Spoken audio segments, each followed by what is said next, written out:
Hello, ladies and gentlemen. So here, what we're going to start out with is we want to find out if, well, we want to solve this equation by factoring. Okay. So one of the first things you'll notice about this example is that it is different from the previous examples in that it has a 2 out front. It has a coefficient in front of the square term. And we can see that this is going to complicate matters for us. Okay. And moreover, so now what we can try and figure out is there any way we can fix it? So for example, could it be possible for me to factor out a common term? You can see that in this case, in fact, that's not possible because 13 has no factor of 2, 15 has no factor of 2, 13 and 15 have nothing in common, 2 and 13 have nothing in common, 2 and 15 have nothing in common, right? So there is no chance of pulling out a common term. Now you might say, okay, David, what do you mean by pulling out a common term, and how could that have possibly helped us? Let's imagine if we had had a different scenario, like 2 times, or let's imagine we had 2x squared plus 3, plus 8x minus 4 equals 0. Then we could have started by factoring out a 2. We would have gotten 2 times x squared plus 4x minus 2 equals 0. Because we could have said, okay, 2 times what gives me 2x squared? Well, just 2 times x squared. 2 times what gives me 8x? 2 times 4x, because 2 times 4 is 8, and then of course the x. 2 times what gives me negative 4? Well, 2 times negative 2. Okay? And so then if you look at this part inside of this brackets, you can see that we could factor this one as before, or we could try to factor, and if it factored, we could factor it and place the factorization here, and then solve the equation as before.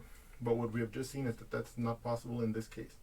So we have to try and think of something new. And so now what I want you to do is I want you to imagine the following scenario. Okay? Let's pretend that it actually does factor. We don't know if it factors or not. In fact, in all the cases in this, obviously in the cases in the problems that we're working on, out of this homeworks that I've written, they're all designed to be factored, so they will all factor. But in general, quadratics won't always factor. But we can pretend they do. We can pretend that they do, and see if that gives us a way of imagining how we might go about finding a solution. Okay? So let's pretend that this one factors and see if that helps us. So if it were to factor, then here, since it has a 2 in front, it has a coefficient in front of the square term, I can imagine, I'm going to let the new factors be ax plus b times cx plus d, let's say. So let's pretend that this left-hand side does factor. In other words, I can write it like this. For some numbers as of yet determined that satisfy, that are such that for some numbers a, b, c, and d that are as yet undetermined, okay? And that if these factors do actually exist. So where does this lead us? Well, let's boil it out. Ax times cx gives me a times c x squared. Ax times d is plus d ax, okay? B times cx is plus bcx. And then b times d is plus bd. Okay, like this. So now what I want to do is I want to simplify this, and I want to combine these two like terms. So I can see that I have acx squared plus, open parentheses, let's say instead of writing it as dA, we can write it as ad plus bc x, and then plus bd. So look what happens here. If this left-hand side could in fact be factored, then it would have to be equal to this. And we would have to force the a times the c to equal to 2. We would have to force the AD plus BC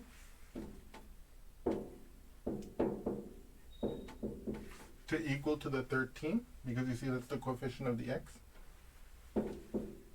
and we would have to force the BD at the end to be our constant term, the 15 in this case.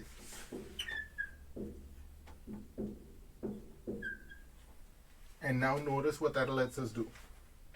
This middle constraint is harder to figure out, but it's easy to figure out this first constraint and this second constraint. In other words, so because all we have to do is find out what the factors of 2 are and what the factors of 15 are in this case.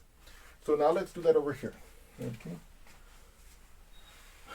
So the factors of 2 are essentially 1 times 2 and that's it. The factors of 15 are going to be 1 times 15, 3 times 5, and that's essentially it. Okay? So now what we want to do is we want to try and figure out the possible factorizations. Now notice these are going to be our A's and C's. You see the AC comes from these factors. Okay? And the BDs come from the factor of the 15. Okay, so the BDs are going to be over here. Can you see that? Okay, yes. So in other words, what I can do is I can start making, so now that we have this, I'm going to just delete this bottom part so that you can see the pattern that I'm going to fill out with those multiplication tables. So what I can start doing is I can use our table of possible ACs and possible BDs to write possible factorizations. So for example, let's take this first row, and let's say this is A, this is C, and let's say this one's B and this is D. Okay? So then I would have X plus 1 and then 2X plus 15. So in other words, I claimed that I said I'm going to try this one A, this one C, this one's B, and this one's D. And now I can try the reverse. I can try, okay, what if it's 2x plus 1 and x plus 15? Or what if it's x plus 15? Not the x plus 15. Let's now try the second row. X plus 3 times 2x plus 5. Or let's try x plus 5, 2x plus 3. Okay? So I believe this is all the possibilities that we can get from this thing. Wait, let me see here. I can get x plus 1, 2x plus 15, 2x plus 1, x plus 15, x plus 3, 2x plus 5, x plus 5, 2x plus 3. Okay. So in other words, by playing with the possible A's and the possible B's and D's over there, we can come up with the possible factorizations. If you notice, by design, look at this. If I multiply these two, I get 2x squared, which is exactly right, and that's the same as I go all the way down. For each of these, the 2x squared as the leading term is already perfect. Notice also here, 15 times 1, that's 15. 1 times 15, that's 15. 3 times 5 is 15. 3 times 5 is 15. So by making the table of factors of the constant term, and by making the table of factors of the, by making the table of factors of the leading coefficient, the 2, in other words, our A's and C's, and by making the table of factors of the 15, in other words, our BD's or our constant term, as we saw over there, we can, by switching them around, we can make different possible factors. And now, the only thing we have to do is find out what the middle term would be. Okay? So let's see what the middle term would be here. Now, what I'm going to do first here is I'm going to multiply it out explicitly, and then I'm going to show you how I could look at it from the table without having to do the complete multiplication. Although I do want you to do the multiplication in the beginning completely until you feel comfortable showing you, and until you feel comfortable doing it without the next part. Okay, but so let's do this first. So let's multiply this out. So x times 2x is equal to 2x squared. X times 15 is plus 15x. 1 times 2x is plus 2x. And then 1 times 15 is plus 15. Okay, let me make sure you guys see that. And what I want you to observe here is that is what leads to our constant term. When I multiply the x times the 15, that's the 15x. And when I multiply the 1 times the 2x, that gives me plus 2x. And when I add these, I'm going to get 2x squared plus 17x plus 15. Okay?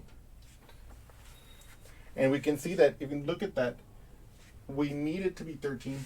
That one is 17. So what does that tell us? That tells us that this is not the factorization. Okay? This one's not it. Okay? Or let's not put a star because that looks like we're selecting it. No. So we can write next to it no or whatever. Right? And then what we could do is so now what I'm going to show you is this. If you want to multiply the next one out, you could do that. But we can do the same thing as I showed you over there. Look at what would give us the constant term here. 2x times 15 would give us plus 30x. And then 1 times x will give us plus 1x.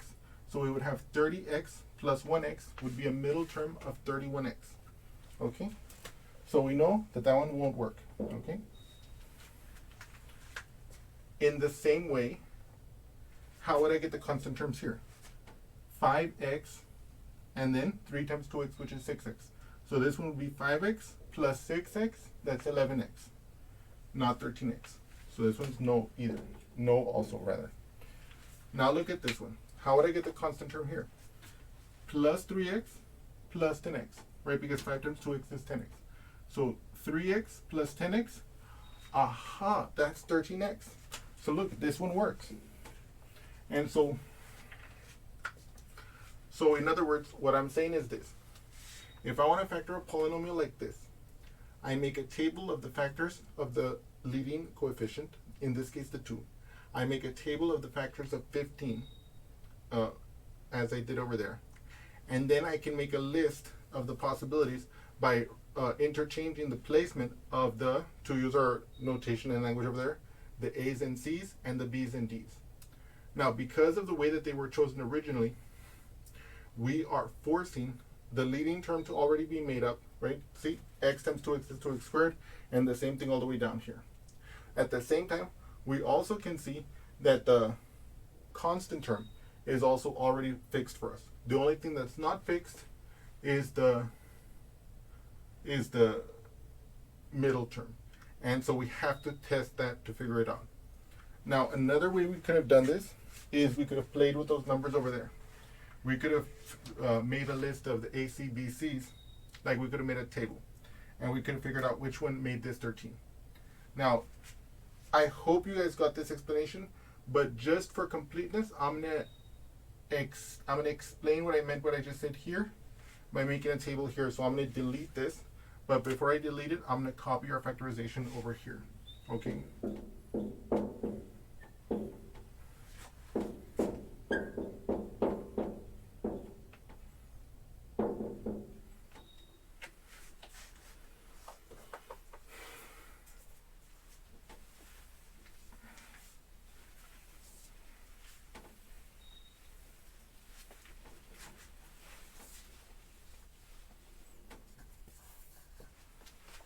And also, like the table I'm about to make right here is going to be reminiscent of the way you might think of programming a computer in certain instances.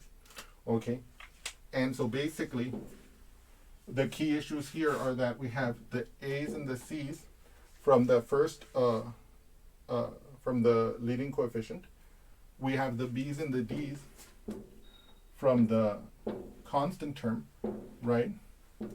And then we need to get the AD plus BC. So I'm going to make a column here, and it's going to be the value of AD plus BC. And so if we make a table like this, we can start plugging in. Okay, so and you're going to see what I mean by alternating. Let's suppose I let A and C be 1 and 2. Then I can pick BD as 1 or 15 here. Or I can pick 1 and 2, and then 15 and 1. Or I can pick let me see here.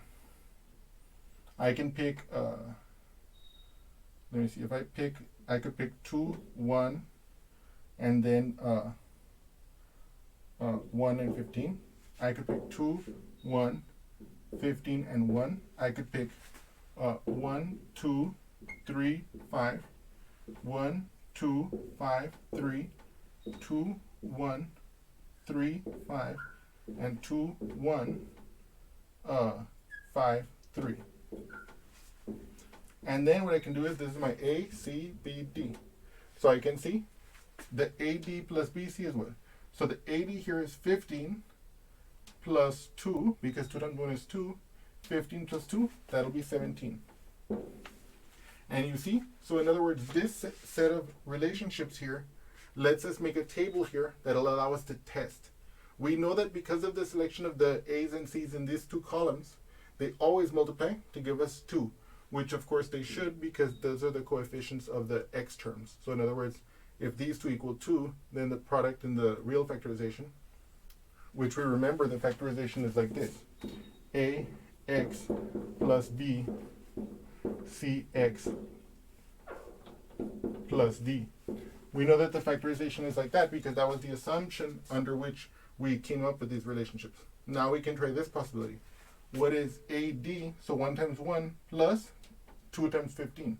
2 times 15 is 30 because that's the BC. 30 plus 1, because 1 times 1 is 1. That's 31. What's the AD? 2 times 15, that's 30. BC is 1 because 1 times 1 is 1. 31, okay, that also fails. AD, so 2 times 1 is 2, plus 1 times 15 is 15. That's 17. Okay. Now I think I double counted here in terms of the factorizations, but we're not going to worry about that, because the main point that I want you to see here is that this allows us to systematically eliminate the possibilities to locate the one that is a value to us. What about here? What's A times D here? 15. What's B times C here? 6. 15 plus 6, that's 21. I'm sorry. 1 times 5 is 5. 5 plus 6 is 11. Because 3 times 2, the CB, that's 6. And then the AD is 5. So 5 plus 6 is 11. What about this one? The AD here is 3. The B times C is 10. 10 plus 3, aha, that's the 13. This is the one. Because we have satisfied these constraints. Okay? So from this row, we can see that if I let A equals 1, C equals 2, okay?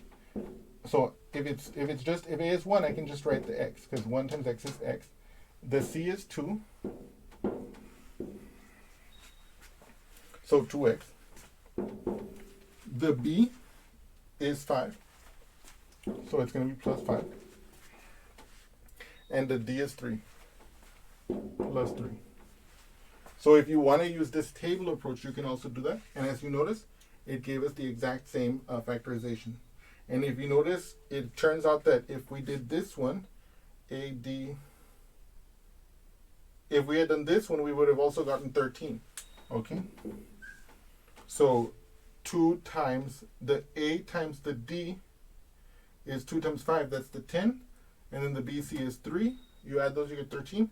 And if you write out this as a factor, the A and the C are 2 and the 1.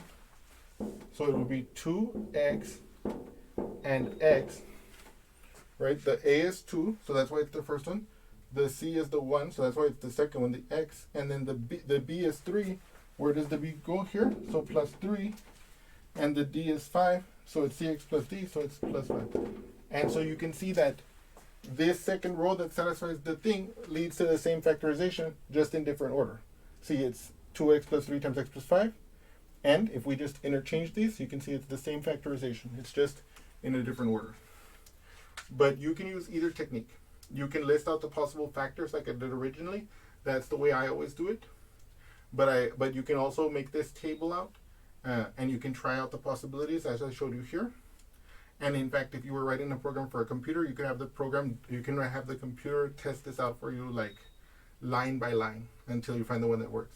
And so that would be helpful, like if your polynomial had a very, very large term here which had tons of factors, you could just have the table, you could just have the computer test out all the possibilities for you. and see if there's any one of them that works. Okay? Okay. And so now without further ado, we're gonna just finally finish this by solving for the solutions, okay?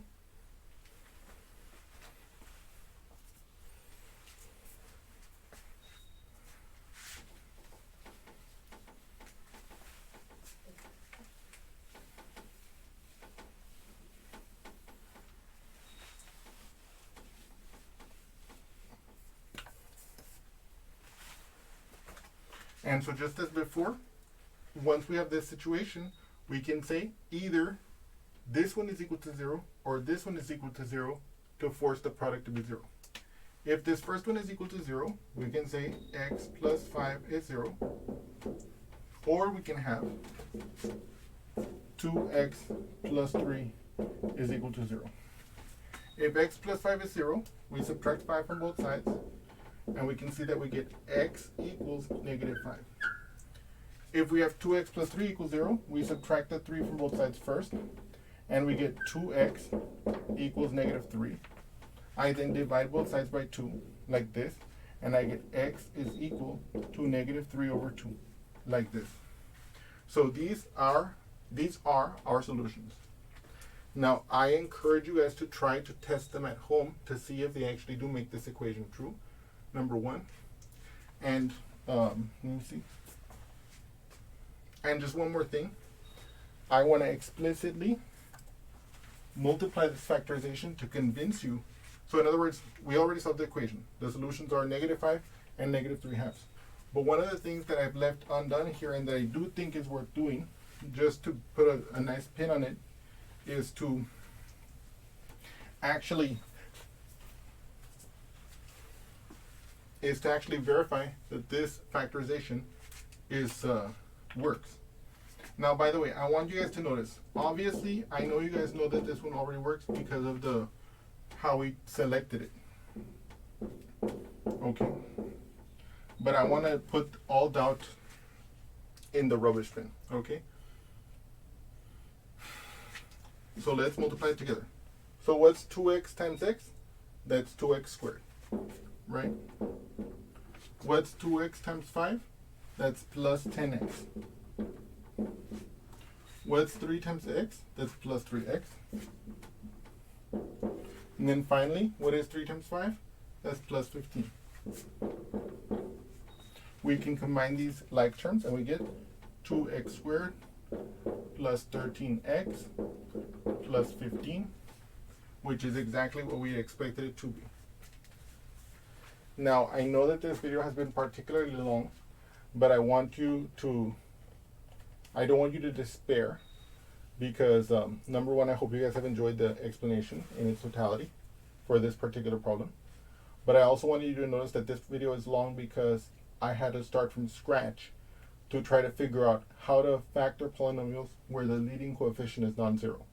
And what we were able to determine is if we imagined that it had a solution by coming up with like the solution to be ax plus b times cx plus d, and by multiplying that out, that gave us conditions on the factorization's coefficients that allowed us to find possible values for the coefficients, the a, b, and c, and d, to see if a factorization could be found.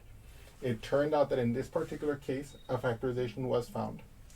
And I want you to pay special attention to how I listed the possible factors and how I tested each one of them. And I want you to look at the technique I like to use, which is to write out the factorizations themselves, and also take a few moments to understand the way I did it with the table. Whatever choice you make as to what you want to use, that's an excellent choice.